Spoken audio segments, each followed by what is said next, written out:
కాళేశ్వరంపై మంత్రి ఉత్తమ్ కీలక ప్రకటన చేశారు. 2027 జులై నుంచి కాళేశ్వరం ఉపయోగంలోకి తెస్తామని తెలిపారు. కాళేశ్వరం మరమ్మతులపై బీఆర్ఎస్ దుష్ప్రచారం చేస్తోందని, మేడిగడ్డ, అన్నారం, సుందిళ్లపై నిపుణులు పరీక్షలు చేస్తున్నారని, డిజైన్లు పరిశీలించి బ్యారేజీల్ని పునరుద్ధరిస్తామన్నారు ఉత్తమ్. నిపుణుల సూచనలతో ముందుకు వెళతామన్నారు.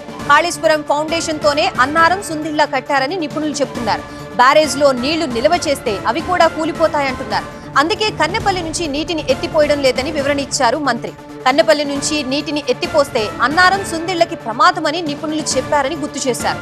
ఎల్నినో ప్రభావాన్ని ఎదుర్కోవడం, ప్రత్యామ్నాయ పంటలపై రైతుల్లో అవగాహన పెంచడంపై నల్గొండలో జరిగిన సమీక్షలో ఇవాళ ఉత్తమ్ పాల్గొన్నారు. కాళేశ్వరం నుంచి నీళ్లు వచ్చే జులై నుంచి ఇస్తామని ప్రకటించారు.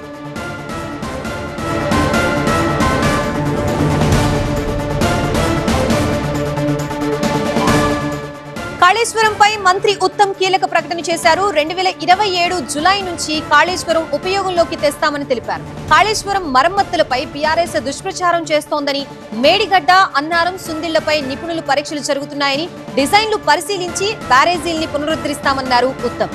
నిపుణుల సూచనలతో ముందుకు వెళుతున్నామని తెలిపారు. కాళేశ్వరం ఫౌండేషన్ తోనే అన్నారం, సుందిళ్ల కట్టారని నిపుణులు చెబుతున్నారు. బ్యారేజ్ లో నీళ్లు నిల్వ చేస్తే అవి కూడా కూలిపోతాయంటున్నారు. అందుకే కన్నెపల్లి నుంచి నీటిని ఎత్తిపోయడం లేదని వివరణ ఇచ్చారు మంత్రి.